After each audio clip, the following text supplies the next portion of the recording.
La tasa de transferencia de oxígeno en los caldos de fermentación está influenciada por varios factores físicos y químicos que cambian el valor de Kl o el valor de A, o a la fuerza motriz para la transferencia de masa. Como regla general, Kl en líquidos de fermentación es de unos 3 a 4 por 10 a la menos 4 metros sobre segundo, para burbujas de más de 2 a 3 milímetros de diámetro. Esto puede reducirse a 1 por 10 a la menos 4 metros sobre segundo para burbujas más pequeñas, dependiendo de la rigidez de esta. Una vez las burbujas superan los 2 a 3 milímetros de tamaño, Kl es relativamente constante e insensible a las condiciones. Si se requiere una mejora sustancial de las tasas de transferencia de masa, suele ser más productivo centrarse en aumentar el área interfacial. Los valores de funcionamiento en los bioreactores para el coeficiente combinado KLA abarcan un amplio rango de unos 3 órdenes de magnitud. Esto se debe principalmente a la gran variación de A. En los fermentadores de escala de producción, el valor de KLA suele estar en un rango de 0,02 segundo a la menos 1 a 0,25 segundo a la menos 1. La eficacia de la transferencia de masa gas-líquido depende en gran medida de las características de las burbujas en el medio líquido. El comportamiento de las burbujas afecta en gran medida el valor de KLA. Algunas propiedades de las burbujas afectan principalmente a la magnitud de KL, mientras que otras modifican el área interfacial. Los fermentadores agitados son los más utilizados para el cultivo aeróbico. En estos recipientes, el oxígeno se suministra al medio mediante el rociado de burbujas de aire por debajo del impulsor. La acción del impulsor crea entonces una dispersión de gas por todo el recipiente. En los pequeños fermentadores a escala de laboratorio, todo el líquido está cerca del impulsor. Las burbujas de estos sistemas suelen sufrir grandes distorsiones al interactuar con las corrientes turbulentas del líquido en el recipiente. Por el contrario, las burbujas en la mayoría de los tanques agitados industriales pasan una gran proporción de su tiempo flotando libremente y sin obstáculos a través del líquido después de la dispersión inicial en el impulsor. El líquido de los grandes fermentadores, alejado del impulsor, no posee suficiente energía para la ruptura continua de burbujas. Esto es una consecuencia de la escala. La mayoría de los fermentadores de laboratorio funcionan con una potencia de agitación entre 10 y 20 kilovatios sobre metro cúbico, mientras que los grandes recipientes agitados funcionan con 0,5 a 5 kilovatios sobre metros cúbicos. El resultado es que prácticamente todos los reactores de tanque agitado de tamaño comercial funcionan principalmente en el régimen de subida libre de las burbujas. Para un volumen determinado de gas, se proporciona más área interfacial si el gas se dispersa en muchas burbujas pequeñas en lugar de unas pocas grandes. Por lo tanto, un objetivo importante en el diseño de bioreactores es el alto nivel de dispersión de gas. Sin embargo, hay otras ventajas importantes asociadas a las burbujas pequeñas. Las burbujas pequeñas tienen velocidades de subida correspondientemente lentas. En consecuencia, permanecen en el líquido durante más tiempo, lo que permite que el oxígeno se disuelva durante más tiempo. Por lo tanto, las burbujas pequeñas crean una alta retención de gas, definida como la fracción del volumen de fluido en el reactor ocupada por el gas. Aunque es deseable tener burbujas pequeñas, existen límites prácticos. Las burbujas de menos de 1 milímetro de diámetro pueden convertirse en una molestia en los bioreactores. La concentración de oxígeno en estas burbujas equilibra con el medio en cuestión de segundos, por lo que la retención de gas ya no refleja la capacidad del sistema para la transferencia de masa. Los problemas con las burbujas muy pequeñas se agravan en los caldos viscosos no newtonianos. Las burbujas diminutas permanecen alojadas en estos fluidos durante largos periodos de tiempo, porque su velocidad de ascenso es reducida. Como regla general, en los cultivos viscosos deben emplearse burbujas relativamente grandes. El tamaño de las burbujas también afecta el valor de Kl. En la mayoría de los caldos de fermentación, si las burbujas tienen diámetros inferiores a 2 a 3 milímetros, los efectos de la tensión superficial dominan el comportamiento de la superficie de las burbujas. Como resultado, las burbujas se comportan como esferas rígidas con superficies inmóviles y circulación interna de gas. Una superficie de burbuja rígida de valores de Kl más bajos. Kl disminuye con la disminución del diámetro por la burbuja debajo de 2 a 3 milímetros. Por lo tanto, las burbujas en medios de fermentación con tamaños superiores a 3 milímetros desarrollan circulación interna y superficies relativamente móviles, dependiendo de las propiedades del líquido. Las burbujas con superficies móviles son capaces de tambalearse y moverse en espiral durante el acceso libre. Este comportamiento tiene marcado efecto beneficioso sobre la Kl y la tasa de transferencia de masa. Para resumir la influencia del tamaño de las burbujas en la transferencia de masa de oxígeno, las burbujas pequeñas son generalmente beneficiosas debido a la mayor retención de gas y a la mayor superficie interfacial. Sin embargo, KL para las burbujas de menos de 3 milímetros de diámetro se reduce debido a los efectos superficiales. Debe evitarse las burbujas muy pequeñas menores a 1 milímetro, especialmente en caldos viscosos. Ahora se hablará sobre el espumado, la agitación y el medio y algunas propiedades y procesos físicos que influyen directamente en el tamaño de las burbujas, como lo son la formación de las burbujas, la dispersión del gas y la coalescencia. Estos procesos son de suma importancia ya que interfieren en la transferencia de oxígeno. La formación de burbujas está interferida por un agitador o también llamado sparger, el cual determinará el tamaño de las burbujas según como sea este. Por otra parte, la dispersión del gas puede estar dada por un reactor agitado como un impulsor y también por un sparger. Dependiendo del caso, esto afectará el tamaño de las burbujas y por lo tanto también la transferencia de oxígeno. Y finalmente también tenemos la coalescencia, que es un efecto que se da entre colisiones de burbujas grandes y pequeñas y se da por la reducción del área interfacial total y la retención de gas. Esta también puede estar influyendo la cantidad de sales que están en el medio, dado que estas ayudan a suprimir la coalescencia. Esto representa una ventaja para la transferencia de masa de oxígeno.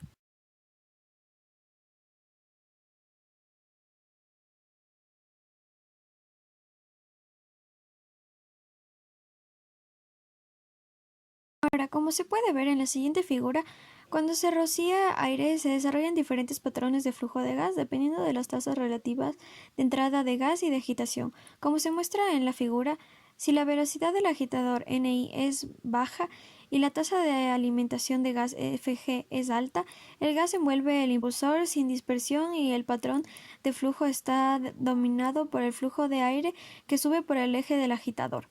Se dice que se produce una inundación del impulsor. Esto significa que la capacidad de manipulación de gas del agitador es menor a la cantidad introducida. La inundación debe evitarse porque el impulsor rodeado de gas ya no entra en contacto con el líquido de forma adecuada, lo que da lugar a una mala mezcla y a una dispersión de gas.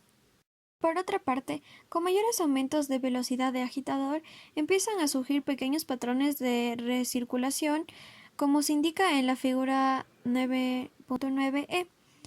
Es la velocidad que empieza a producirse la recirculación bruta de gas de vuelta al agitador. Ahora, como se puede ver en la figura 7.7, cuando el gas está presente en los líquidos agitados, es arrastrado en cavidades de baja presión detrás de las palas del agitador. El contacto del gas con las palas del impulsor provoca una disminución del coeficiente de fricción asociado con la rotación del impulsor y una reducción acompañada del consumo de energía. En las condiciones típicas de funcionamiento del fermentador, el aumento de velocidad de agitación mejora el valor de KLA, como se muestra en la figura 9,10. Por el contrario, excepto en el caso de las tasas de rociado muy bajas, se considera que el aumento de flujo de gas generalmente se ejerce una influencia en un menor KLA. Como se puede ver en la figura 9.11, el aumento del número de impulsores en el eje del agitador no mejora necesariamente el KLA. Agentes antiespumantes. Características. Son un producto de cultivos celulares que pueden ser de tipo proteínas, polisacáridos y ácidos grasos. Estos reducen la espuma en fermentadores. La espuma es de gran consideración en diseño de fermentadores, ya que presenta las siguientes desventajas. Ruta de entrada para microorganismos, contaminantes, bloqueo en las líneas de gas de salida, no favorable para actividad metabólica, células frágiles son dañadas y existe una pérdida de volumen del bioreactor. En cuanto a las desventajas de los agentes antiespumantes son las siguientes. Afecta la superficie química de las burbujas y su tendencia a fusionarse, afecta la KLA, reduce la tensión superficial, altos valores de A se contrarresta con una disminución de KL, disminución en la tasa de transferencia de oxígeno hasta factor 10. Soluciones para la espuma en fermentadores serían métodos mecánicos, porque estos no cambian propiedades líquidas, las propiedades líquidas. En sistemas con espuma moderada se puede emplear discos de alta velocidad y la mayoría del tiempo, la mayoría de los casos es inevitable el uso de los agentes antiespumantes. Temperatura en fermentaciones aeróbicas. Esta afecta la solubilidad del oxígeno y el coeficiente de transferencia de masa KL. Mayor temperatura es un menor C, un C asterisco L. La fuerza impulsora de transferencia de masa se reduce. La difusividad del oxígeno aumenta, por lo tanto aumenta el KL.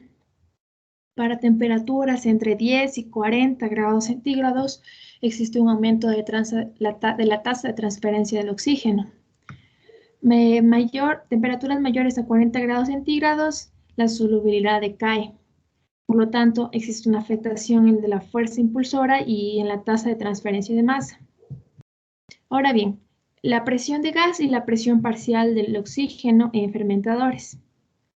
La presión del gas y la presión parcial del oxígeno afecta a C asterisco L. Para soluciones líquidos tenemos la siguiente relación, que es la ley de Henry. Esta relación de aquí es la fuerza impulsora de transferencia de masa que incrementa. Para mejorar la transferencia de masa, el aire es enriquecido con oxígeno o con oxígeno puro. La solubilidad del oxígeno se puede mejorar con burbujeo, aire comprimido a alta presión. Y finalmente, a altas presiones parciales de oxígeno existe un efecto inhibitorio de los cultivos. Uno de los factores que tenemos que tener en cuenta es la presencia de células. Ya. Para ello, sabemos que la transferencia de oxígeno se puede ver afectada por la presencia de células en los caldos de fermentación que utilizamos en nuestro fermentador. Sabemos que existe un efecto de la transferencia del oxígeno que va a depender del tipo de organismo que estemos utilizando. Entonces sabemos que hay diferentes factores de lo que depende esto. Sabemos que depende del tipo de organismo que estamos utilizando, de la morfología del mismo organismo y de la concentración de organismo que estemos utilizando. Ya. Entre los organismos más usados tenemos Saccharomyces cerevisiae, utilizado en las fermentaciones, que es un tipo de levadura. También se pueden utilizar bacterias, como son las bacterias de la familia de la clamidia. Ya. Sabemos que una morfología compleja de estos organismos está correlacionada a una disminución en la velocidad de la transferencia de oxígeno. Ya. Sabemos que puede existir variación de sustrato, variación de concentración celular y variación de los productos que se generan durante la fermentación, y esto está totalmente correlacionado a una variación muy amplia de la constante K. Ya. Entonces, sabemos que a lo largo de la reacción va a disminuir la concentración de sustrato porque va a ser consumida por los organismos. También sabemos que la concentración celular puede disminuir como puede aumentar dependiendo de las condiciones de nuestro medio, y también sabemos que la variación de los productos va a ser en torno al aumento de estos. Ya. También tenemos que tener en cuenta la medición de la concentración de oxígeno disuelto. Ya sabemos que la concentración de oxígeno disuelto en los fermentadores generalmente se mide a través de un electrodo de oxígeno disuelto. Sabemos que existen dos tipos de electrodos, los cuales pueden ser los electrodos galvánicos y también los electrones polarigráficos. Ya. Listo.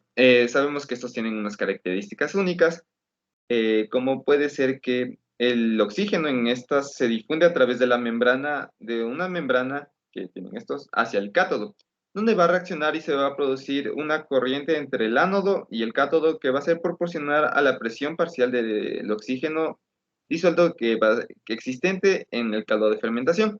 Entonces sabemos que sus características únicas es que tiene una membrana permeable al O2, y también sabemos que miden presión parcial o tensión del oxígeno disuelto, lo cual va a ser más relevante posteriormente.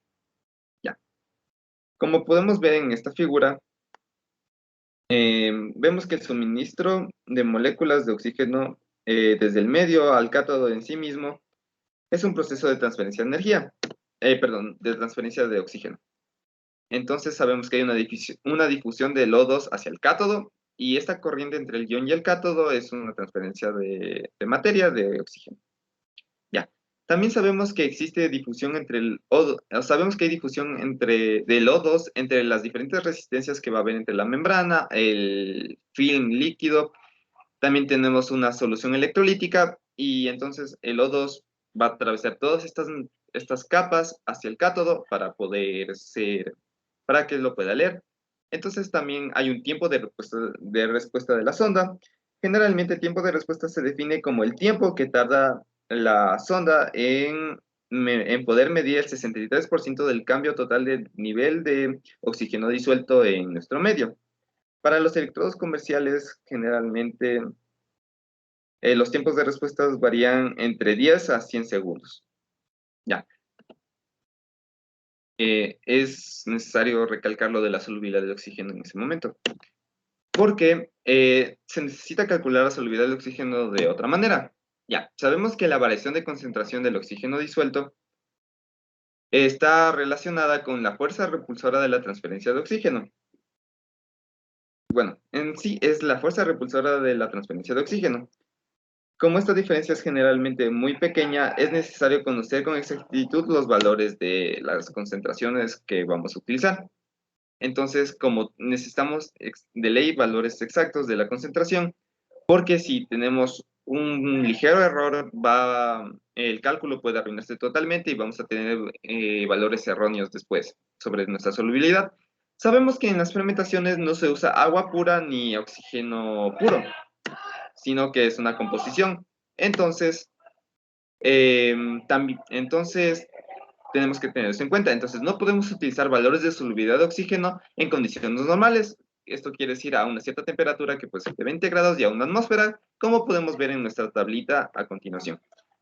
Estos son valores que son a condiciones normales, pero no nos sirven para hacer nuestros cálculos, porque influye la presión parcial del oxígeno disuelto, que va a ser diferente, porque estamos hablando dentro de un fermentador que generalmente va a estar variando, y también vamos a tener diferentes tipos de materiales disueltos, por lo que esto también afecta a nuestros cálculos. Según las tablas críticas internacionales, la fracción molar del oxígeno en el aire es de 0.2099. Por lo tanto, la presión parcial de oxígeno a una atmósfera de presión es de 0.2099 atmósferas. Por otro lado, a una temperatura dada, el efecto de la presión parcial de oxígeno en estado gaseoso sobre la solubilidad está definida por la ley de Henry, en donde P sub Ag es la presión parcial del componente A en el gas, P sub T es la presión total del gas, y E sub Ag es la fracción molar de A en el gas. H es la constante de Henry y C sub Al es la solubilidad del componente A en el líquido. Por lo tanto, la solubilidad de oxígeno en el agua a una atmósfera de presión es de 0.2099 veces superior que bajo una atmósfera de oxígeno puro. Los valores de solubilidad del oxígeno en agua rociada con aire están presentadas en la siguiente tabla. Asimismo, la variación de la solubilidad del oxígeno con la temperatura está presentada en esta misma tabla para el rango entre 0 a 40 grados centígrados. Como se puede ver, la solubilidad decrece al aumentar la temperatura.